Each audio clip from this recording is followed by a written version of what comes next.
Hello, everyone. Thank you for watching. This is Empowering Women Summit 2020, and this event is organized by IEEE Turkey Women Engineering. And this is Simaya Kar. I'm a chair of Women Engineering Turkey section, and we are actually hosting a wonderful woman.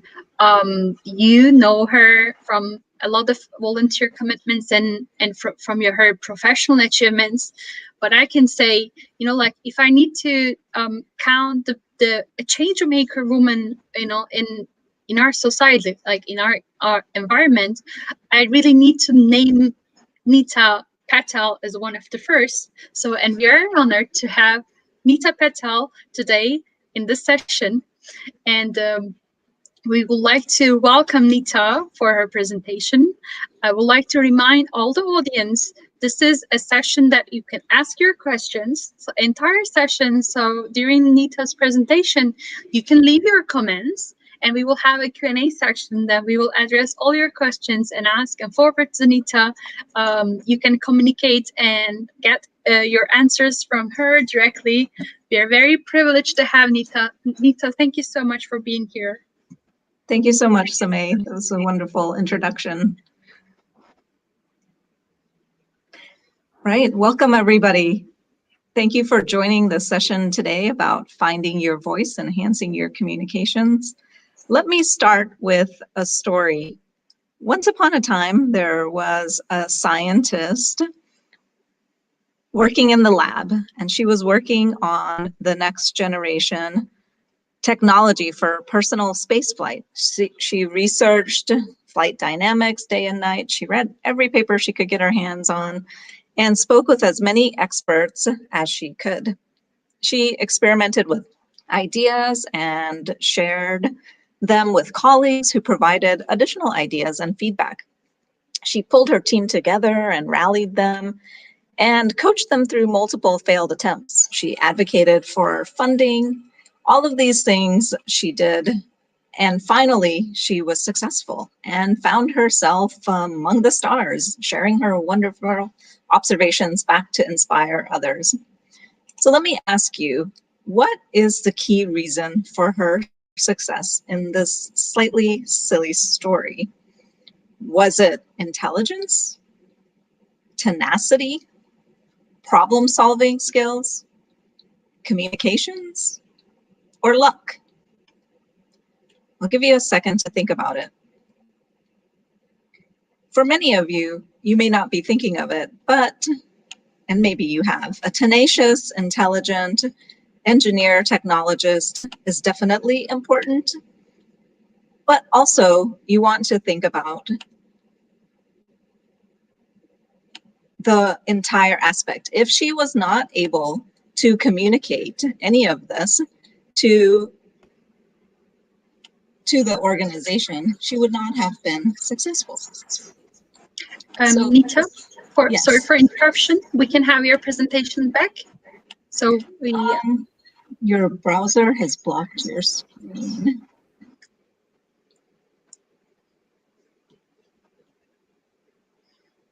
Apologize. No worries. Thank you, everyone. Nita will be back in a few minutes, few seconds. Welcome, Nita, back. Thank you very much. I apologize about that.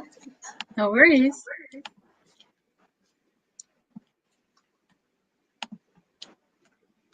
All right. So a tenacious, intelligent engineer technologist. She's there, but it could have been anybody. Experimentation and scientific discovery, sure.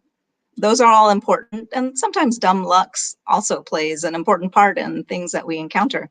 But to me, the key here is communications. She had to read paper, which is written communications. She has to share her vision and orally communicate. She had to communicate all of her work and the brilliant ideas. She had to communicate by listening. All of these things are part of communications. And it's like the trees falling in the forest.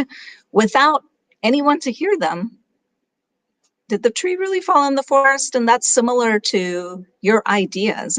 If you cannot communicate, articulate, find your voice, share the impact, convince others, It doesn't matter if you solve the mystery of perpetual power or can print a meal like the Jetsons, because no one will know about it.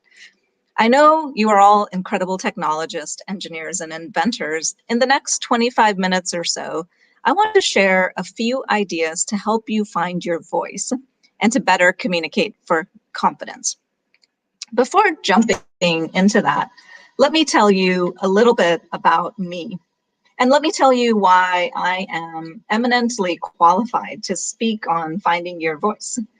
You can see here a little bit of my background, some of the places I worked, Texas Instruments, Raytheon, L3 Harris. I graduated from SMU. I have been very active in IEEE. I'm currently on the IEEE Foundation, and I also participate in Toastmasters and chess. But beyond that, I'm extremely introverted in that I get my energy from alone time and not having anybody around me. One of the most draining activities for me is in a recruiting fair or college recruiting where you have to speak to tens or hundreds of strangers. I am extremely shy, and growing up, even now, I do not like to seek out large groups. If you were to ask my family, they would be shocked to know that I'm speaking to a group of you, to a group of a few hundred people, because it is very far from the Nita they know. The Nita they know wouldn't even speak to her aunts and uncles when visiting unless my mother prodded me to say, you have to talk to them. The Nita they know is the person who looked at her own shoes and not anybody else's, not even the shoes of the other person, as the old engineering joke goes. Feeling confident in my abilities and being eminently qualified for this is because there's a next part of it.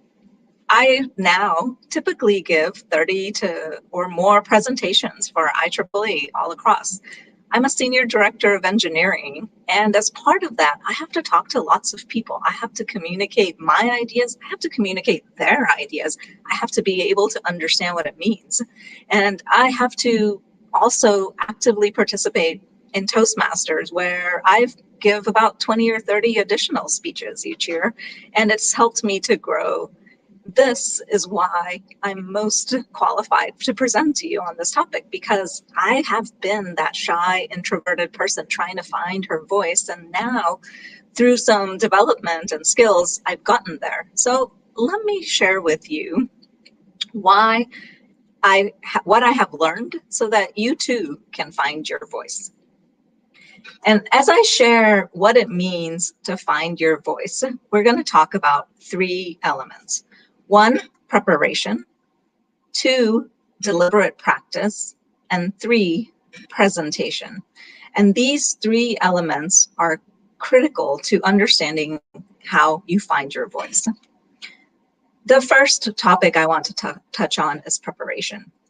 Spectacular achievement is always preceded by unspectacular preparation, from Robert Schuller.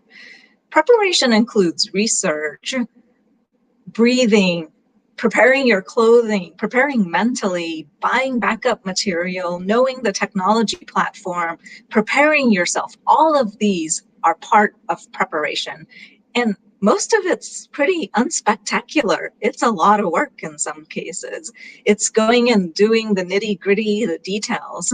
And when you think of doing all this work, let me help you understand how you can approach it. You can approach it as they taught us in elementary school and middle school, to be the curious reporter, to think about who, what, when, where, why, and how. All of these elements of the curious reporter are essential in how you put together that unspectacular preparation so that when it is time for you to present, it comes across as spectacular achievement. So let me talk first about who. Who are you going to talk to? Are you talking to an audience of technologists? Are you talking to an audience of artists? Are you talking to 12-year-olds? Are you talking to 82-year-olds? Are you talking to your segment or company president? Are you talking to your teammate or a direct report? All of these things play a difference in how you have to think and approach what your voice looks like in that communication. What are you going to be talking about? Are you talking about the entire project? Are you talking about budget? Are you talking about specifics about the design in terms of where the circuit needs to be adjusted to actually achieve the requirements? What are you trying to achieve out of that? Are you trying to get additional funding? Are you trying to explain the technology? Are you trying to convince somebody to become an engineer? So understanding what is your goal in the preparation is important as well. And it's good to ask yourself, what do I want people to do, feel, say, act on when they leave this presentation? When are you talking? Are you talking in the morning, in the evening, in the weekend, after a 16-hour flight across the country, which I've actually had to do? I flew from here to Sweden one time, and then I got to Sweden. I had an hour and a half. I went to the hotel, took a shower, took a 15-minute power nap, went to the customer side, and presented for 2.5 hours. And I had to prepare myself differently, knowing that it was going to be a very different situation than sitting here in my comfortable office presenting to you online. Both of those required the when to be important and what it meant in what I physically would be able to do, how I should prepare myself. Those things are also part of preparation. Where are you presenting? As I said, are you presenting at the customer site? Are you presenting on an online tool? Are you presenting in an auditorium where maybe the lighting and the voice is different? Are you presenting in person? Are you presenting to a group or an individual? Where you do this matters. And so you should take that into consideration as you prepare. And we talked about this a little bit. Why are you preparing? To me, this is the most important, and it ties all of the other pieces together. The who, what, when, where is really tied together into the why. Are you trying to inform, to persuade, to motivate, to sell, to train? Figure out who and why and where and what you're giving this presentation for. Is it a 2-hour speech or a 2-minute hallway conversation? And what out of either one of those situations is the central message you want to convey? If you don't know who, what, when, it's really hard to figure out the why. And so if you're struggling to come up with a direction for your message, think of these two elements to help make it effective. 1, value, and 2, action. Try to give your audience something to take away and think about. Give them something inspiring or educational or inspiration, and give them practical points so that they know how they can apply.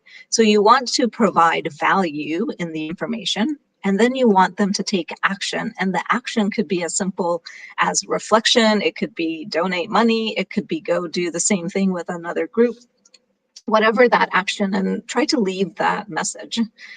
Now, the last element of preparation is how, but I'm going to save that for a little bit later, and we'll get into the how as we move forward.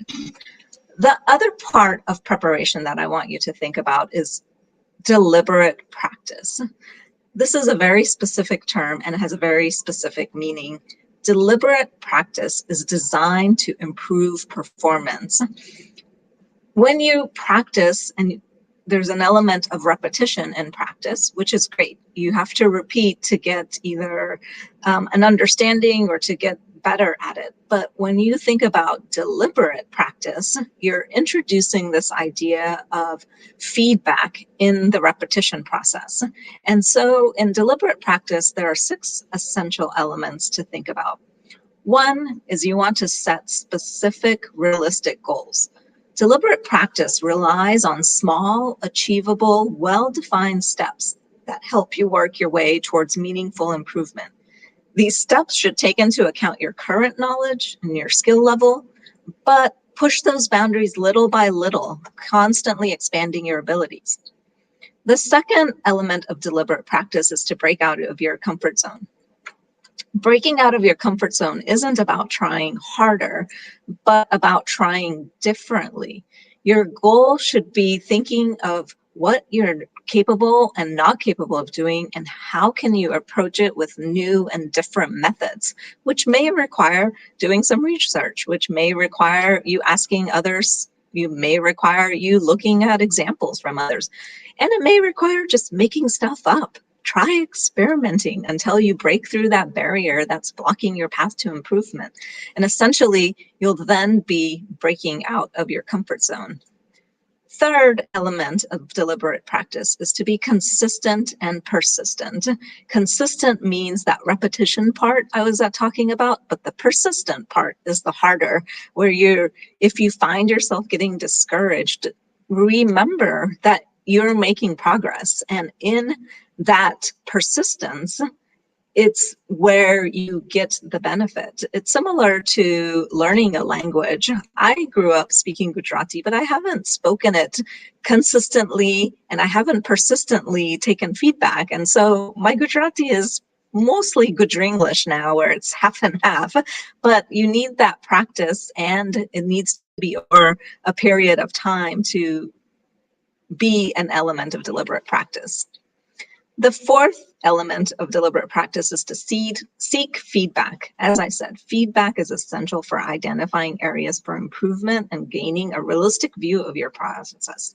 Whether you're in a one-on-one coaching coaching session with a teacher or a mentor, or you're doing some sort of self-analysis, this is about looking at what worked, what didn't work, where do you want to make changes, and you tie back into that thinking differently of approaching the problem space, but also taking what you've learned from the feedback so that you can approach it differently. The fifth element of deliberate practice is to take time to recover. As I said, all of this unspectacular preparation is hard work, and deliberate practice is definitely hard work because you have to be thinking of it. It requires your attention. And as a result, you should only do it in short bursts of time. If you're deliberately practicing all the time, I don't know how you're doing it, but two, you're going to be completely exhausted. So make sure you're not pushing yourself too hard. Take time to recover. Understand that this requires a level of intensity and concentration that requires also then downtime for you to recover. And if you have something that's fun and you're trying to improve it by deliberate practice, find something else that's fun to help you do the relaxation element so that you don't wear yourself out. So these are the components of deliberate practice. Set specific, realistic goals, break out of your comfort zone by trying differently, be consistent and persistent, seek feedback so that you can incorporate learning, and take time to recover. The next part, the third element of finding your voice. So we've talked now about preparation, and then we've talked about deliberate practice, and third, we're going to talk about presentation. Under presentation, I really think of three core elements that bring it together: content, color, and courage. And we're going to talk about how this presentation comes together. And presentation, remember when we were being the curious reporter, we had talked about who, what, when, where, why, and how. The presentation is the how part. And you can use these three elements of content, courage, and color to bring together the how. So under content, what does this mean? I think it's fairly self-explanatory. It's the data, the facts, the information. And think of the data, the facts, the information from the perspective of why, what for, how can it be used, what do you do with it? And so when you think of content in that structure, it helps you to understand what pieces of information you should be pulling together. Remember, when you're presenting your content, people are trying to maybe read a PowerPoint presentation, and you want to keep that somewhat minimal because reading the slides isn't very useful because people read way faster than you can talk. But if you present an image or an idea and then explain, then you'll be able to find yourself articulating and communicating a lot faster. So adding PowerPoint slides is great, but think about how much data is on the PowerPoint slides, and is there a way to graphically represent what you're trying to say so that when people think about these words that you want to take away, the key messages, the brain is captured an image that goes along with it. Tables, diagrams, graphs, all of those are great, but also think about, why have you included them? What is the information there to be used for? How is it critical? And highlight that. So if you have a bar chart that's showing a histogram, put an arrow to identify what about it is important, or color code differently so that it stands out, so that people can recognize as soon as they see the data, what is it that you're trying to get them to understand. So that's some of the elements under content, and why you want to use people's brains to get the information, but you also want to use all aspects of their brains, which include the visual element, the auditory element, these different senses coming together with the data and the information that you're enabling the synthesis to happen. Then color is the second part of presentation that I want to touch on. And color doesn't have to be lots of different color. It could be shades of color. And there's a couple of ways you can introduce this concept. One is to personalize, to use emotional response, to use concise language that's clear and able to be articulated at multiple levels, so that you're not using overly complex words, or you're not using overly complex arrangements of the words to develop your idea. And you might want to think about it in this construct. What is the problem? What is the journey to get through that problem? And what is the solution? So you might want to identify, as an example, here is the issue of communicating online. The journey is, these are the solutions. You can use Zoom, you can use YouTube, you can use slides plus voice. And then the journey can be your experimentation, how you tried all those out. And then the solution is, this is what I learned is the best tool, or this is how best to convey this type of information. And so color is really that personalized storytelling connection with emotion. And there's many different ways you can bring in different senses. You can help paint a picture with your words, or paint a picture literally with an image that you share on the screen. You can also in person introduce different types of gestures and connection points, which is a little bit restrained these days, but those are other elements of how to bring color into your presentation. Be specific. And specificity makes your information stronger, because it forces clearer images and enables the audience to engage mentally and emotionally. Don't simply say things that happened, try to recreate what happened. For example, there were a whole bunch of people fishing on the beach would describe this picture, but actually recreating where a group of young men were approaching the beach with their fishing poles, and they found that the beach was full of individuals already. They had to seek their spot. That's a little bit more of a story, a little bit more color, but it adds some details that help bring it alive. And another technique for adding color is giving the setting, or creating dialogue. If you're describing a conversation that you have, don't simply say, I had a conversation with my colleague and we came to this conclusion. You could actually give the conversation. I had a conversation with my colleague. I mentioned that I was going to give a presentation. He asked, who are you presenting to and why? And I described this aspect of it. And creating that dialogue gives a bit more color around the presentation itself, that pulls in multiple senses and parts of the brain to add color to the content that you're trying to present. The third element of a presentation, so we've covered content, we've covered color, and now I'm going to talk about courage. And here, I don't want to mislead you. I'm not talking about the type of courage that's required to run into a burning building or jump into the lake to save somebody who may be drowning.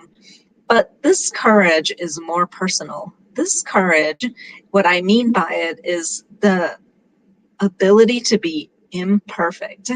And maybe all of you are gasping, saying, imperfect? Wait a minute, I want to give a perfect presentation. I strongly encourage you to think you want to give an excellent presentation, and that you'll go through it being imperfect. The original definition comes from Brene Brown, who tells this story that courage is really being able to tell the story of who you are with your whole heart. The courage is the imperfection of putting yourself out there. You're good, you're bad. And after you've done that, having the compassion to be kind to yourself first and then others.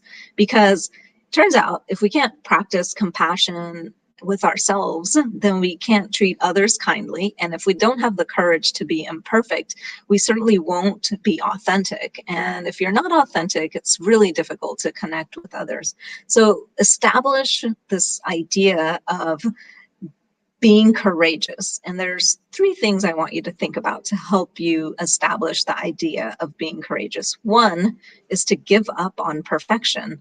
As I said, focus on being excellent. Focus on your strengths and where you can make those strengths stronger. If you're excellent at putting presentations together that visually captivate, do that more and more and use that strength to convey your messages. Find your style and try to make it better and unique and adaptable to you as you go along. So one, give up perfection to be courageous. Two, accept yourself as enough. And this requires a bit of courage, obviously, but it also requires you to understand that there is an idea of strength and weakness, but there is an idea of wholeness. And without all of the strengths and weaknesses that you have, you're not whole. And so accept yourself as a whole person by recognizing your strengths and weaknesses and recognize that's simply you, and you is good. And if you want to improve, then certainly go for improving you as a total. Don't go for improving just pieces that you think you should be, and accept that. The third way to think about courage is to fail forward. And this goes back a little bit to deliberate practice, where we talked about taking feedback, and failing forward is really taking the risk, one, but if the risk doesn't pan out, failing forward means you take that feedback and incorporate it back. Be willing to experiment, try things. And all of these three elements can help you be more courageous. If you can give up perfection, accept yourself as a whole individual, and fail forward by focusing on the forward part and the feedback element of progress, as opposed to the action and the failure that goes with it. So we've talked about how do you find your voice, and I've talked a little bit about three elements that I've found have been helpful for me in finding my voice. One is preparation, and as I said, preparation is a bit of hard work, and it means that you need to understand as a county reporter who, what, why, what are you in this for, what are you trying to convey, who are you talking to, what is it the idea that you want to get through. And then deliberate practice and being very specific about what you're trying to change or achieve, being very forward thinking in that, incorporating feedback, and then doing it in short bursts and taking that time to relax and rejuvenate. Just like if you were learning tennis, you would practice a particular skill like your backhand for a period of time, and then you would take a break. And you might come back to the backhand for 2, 3, 4 weeks at a time until you feel like you've progressed to a point, but you wouldn't do it all the time 100%. So it's the same idea in finding your voice. Speak up at one meeting, speak up once more at another meeting. Don't try to do it at every single meeting, every single day. Just take that idea of being deliberate, but also having that time to relax and recuperate. And third, think about presentation. When you think about presentation, focus on content, focus on color. And I think for me, one of the hardest parts and one of the most impactful elements is the courage to accept yourself as you are, to focus on excellence instead of perfection, and to make progress forward through failure if necessary, through successes if necessary. But this idea of failing forward, taking risk, and incorporating what you've learned as you move forward. As with anything else, doing these three steps will help you be better and better and increase your confidence. Do you have to do them all at once? Again, no. Think about which pieces work for you, which pieces don't work for you. What is it about where you are in finding your voice that needs to change, not where somebody else is, and work on how do you get there. And whether you're as shy as I was or already comfortable speaking to tens of thousands of people, it's not about the destination of where it is. It's about where you are on the journey and what your next personal step is going to be. So think about where you were yesterday, where you are today, where you want to be tomorrow, and what is the differentiator, or what is the one piece that you can do to help you, whether it's a little bit more focus on the preparation, some more thinking about deliberate practice and thinking differently, or some ways of thinking of how do you put your presentation together with color, content, and courage. This is what, to me, clear communications is about, and it's how you as an individual can find your voice. I'm not saying that I'm not an introvert anymore. I think I'll always be an introvert, but I certainly have learned a lot of skills, a lot of ways that I understand myself and how I present and what works best for me, so that I am now able to present, and I can look up from looking at my shoes to other people's shoes. And so find that small step for you. And I hope that you also feel that you can find your voice. I know that you can, but first you have to decide that you're going to, and then take some steps in preparation, practice, and presentation to make that happen. At this time, I'll take any questions if there are any.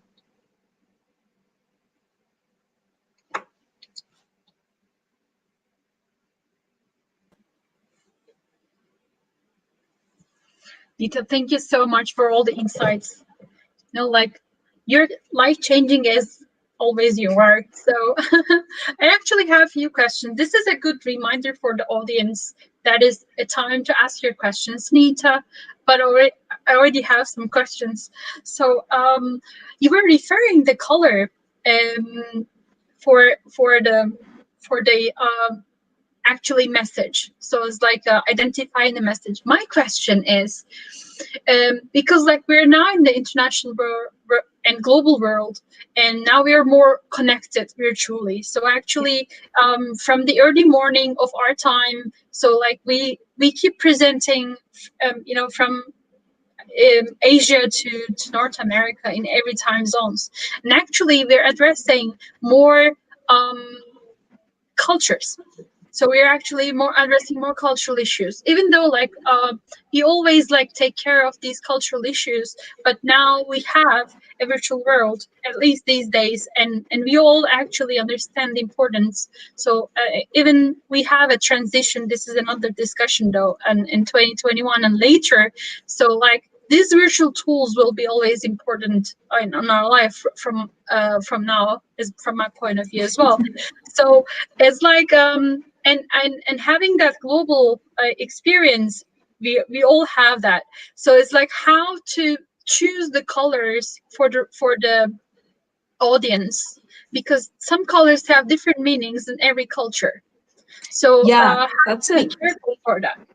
That's a great question, and it goes back to part of the preparation, understanding that. And you don't, my slide had one color with a lot of different shades, so very small differences and nuances. And maybe you want to start with like the primary colors first, right? Bring it up a notch where it's just red, green, blue, and you're sticking to things that are very obvious and recognized universally, as opposed to the subtle shades that were on that chart. And that, to just pull that metaphor. So when you think about presenting to a culturally wide audience, there are fundamental emotions or fundamental ways of presenting information that's safe somewhat universally. And so you might need to extrapolate up to just the big color shades or the primary colors, as opposed to trying to be very nuanced. And you definitely have to do research.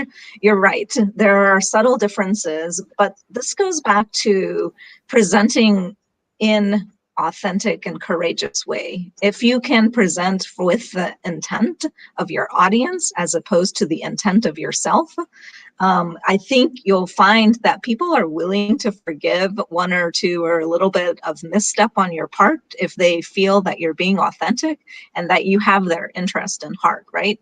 If you're presenting as, oh, I know everything, you better listen to me, this is, and that's back to the universal color grade, right? If you're just being very deliberate about it's only black and it's only white, then you're probably not going to make progress very far. But if you think about the universal, people have families, people have care-abouts in their life, people are concerned about perception, right? Think in bigger chunks and then present it with an authentic self. And I think if you do have a couple of missteps, you will be forgiven to that extent. It's when you start being too aggressive and start getting too much into the nuances of the color space that it becomes a challenge to think about exactly how everybody in every country would react. Well, I have another actually question, a little bit relevant, but actually referring to the transition I mentioned. So, well, in this year, so we all learned how to present efficiently in the virtual world. So, like in upcoming year and years, so there will be a transition. So we will slightly go back to physical environments to do the presentations again, not like the skills we gain right now, and actually they're vital skills. So like it's easy to apply them, and it's actually, from my point of view, it's an advantage also, when we go back to physical. But I know some people, they have that, they concern, just like have to um have to do those presentations, have to do those meetings again when they're slightly back on normal, physical normal. So do you have some advices for those who wants to do efficient presentation after this period? Yeah, that's a great point. We have gotten more efficient, and I think part of the efficiency comes from control of a presentation online, where maybe in person you feel as though you don't have that same amount of control, where here you can turn on when you want to share the screen, and when you don't want to share the screen, you can mute and unmute people. So there is this element of controlling the presentation. That's one thing I want people to think about when they go back to presenting in real time. If you are the presenter, maybe you don't have as extreme control as you do online, where you have it at your fingertips, but you should understand what controls you do have. And even in live presentations, if you're the designated speaker, you should present with authority that I'm the designated speaker and I have control to ask people to not share questions at this time, or to say, thank you for that, but we need to take it offline because it's not germane to or relevant to the conversation we're having today. And so one thing I think you should take from the online learning is the ability to control aspects of the audience and presenter engagement and where information starts and stops. The second, which I think is actually missing in an online presentation, but you can take advantage of in person, is being real. In an online, even though we're talking and it seems as though we're having conversations and it feels efficient, it's not as efficient as in person, because I don't have a real audience. I really don't know if everybody was asleep, or if everybody was actually interested, or if deliberate practice was more important because a lot more people were smiling and nodding than preparation, right? I don't have that feedback. And when you go back to real personal presentations, you can take advantage of this additional set of data that you get because you have a real audience. So one, take back this idea that you have control, and two, augment it with the fact that now you're in real space and you have real time feedback that may be missing from this online environment. Your advices will be definitely helpful for those, like because actually, that is the psychology, like the we change our life in that direction, so we need to see the advantages of them and apply them when we are, it's not just going back any normal. So like that new that stage, like upcoming days are waiting us, and that they're really great points, like and it's just like we don't really know how the audience reacts, so we will actually know, and that is also another improvement opportunity for us. Going back to that stage, I know it's too comfortable these days, like giving these speeches, and controlling. It was actually the main keyword for that. Controlling your audience, your content, and everything. Everything is under control actually, but but actually it's another stage that after learning all these skills, so we have more advantages. We need to enjoy and see them as an opportunity. Right. There's this natural connection that happens, and ability to be a little more fluid when you're in person. So it's nice to have control, but it's also good to get feedback and change the level of control. Well, actually, like I really love the growth, when you go out of your comfort zone. So like we got really comfortable with this. It was actually uncomfortable at the very beginning. So because you learn when you go out of your comfort zone. So we will go out of our comfort zone one more time, and it's a big advantage. Absolutely. And constantly growing off of that. Absolutely. So, Nita, may I ask your last words and advices before we sum up and close the session?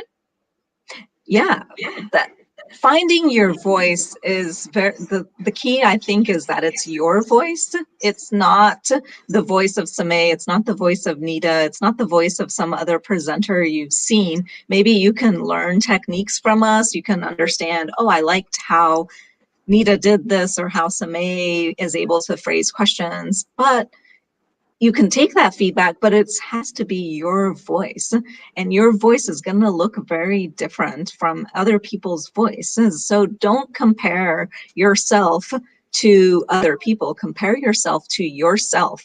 Where were you yesterday? Where are you today? Where do you want to be tomorrow? And I think that is the key message I want people to take. I just presented some techniques or tools to help you think about that, but it's really not about having a perfect presentation or understanding exactly how subtle or not subtle your color or commentary is, but it's about you, and it's your voice, and what do you want your voice to look like, and where do you want your voice to go, and what can you do to help sharpen your voice. Thank you. Absolutely. You're truly an amazing, inspiring change maker, individual, a person, woman leader. Thank you so much for being here. We had this privilege. Thank you for so much for giving us this privilege, Nita, and Thank you very sharing it. much for the invitation. And it's awesome that you're doing such an incredible job with this wonderful event. Thank you. Thank you so much. And I would like to thank everyone for watching.